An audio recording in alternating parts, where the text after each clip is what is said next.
What if I say to you that 2020 is gonna be the final year you will be seeing Green India with all its rich and robust natural resources? Yes, what I'm saying is gonna be the sad reality. Unless and until the Environmental Impact Assessment 2020 is stopped right now. Those who haven't heard of EIA 2020 yet, do watch this video.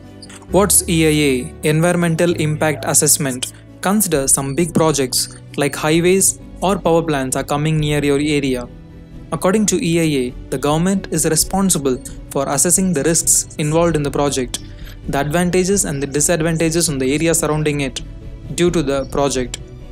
And the general public will be given an opportunity to express their grievances, problems, or even their dissatisfaction on the project coming in their area. And a public hearing will be conducted. Only after the public gives their willingness about the project be sanctioned. This was the definition for EIA from 1970 to March 2020. This is very essential as it assesses the risks involved in the project. If done correctly, this will be an eye-opener. And according to the new norms and regulations announced by the Government of India, there will be no such thing as public hearing for several projects. Meaning, you can never raise your problems or grievances about the project coming in your area, even if it is by taking all your resources, groundwater, and polluting your water bodies. And for several other projects, the time given for public hearing is insufficient for the public to react. This they call EIA 2020. The whole set of rules eases procedures for environmental clearances for several projects. With EIA 2020 implemented, any company can come in and extract as much resources as they please. And not even the social activist or general public can question it. Only the government officials and the officials working in that company will have the right to question it.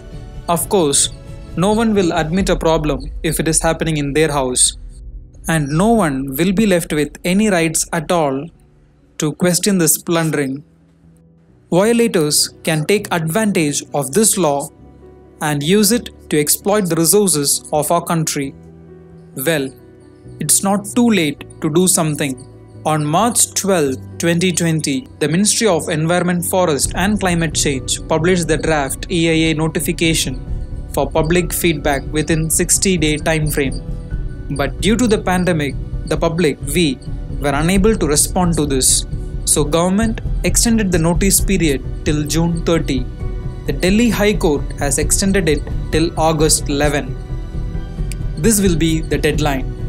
If you wanna act, if you wanna raise your voice against such injustice, if you wanna give India as a better place to live for the future generations, now is your time to act.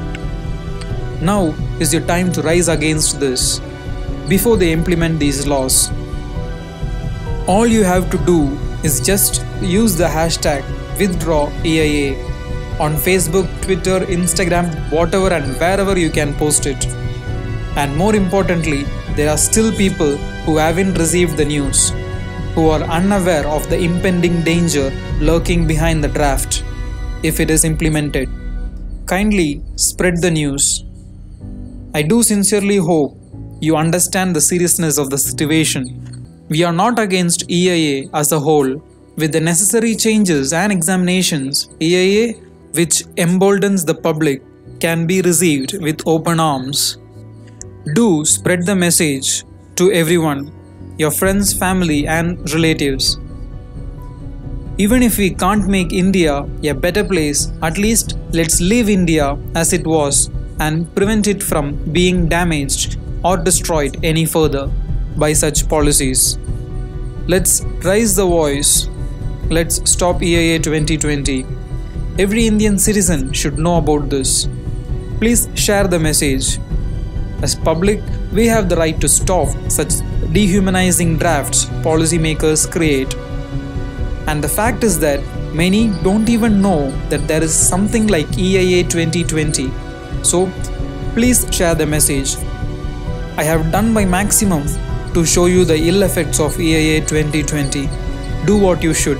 Stop it. You can complain against this in government forums. This will hardly take 10 minutes. Do it as a duty as a citizen of India. And I can't stress this enough.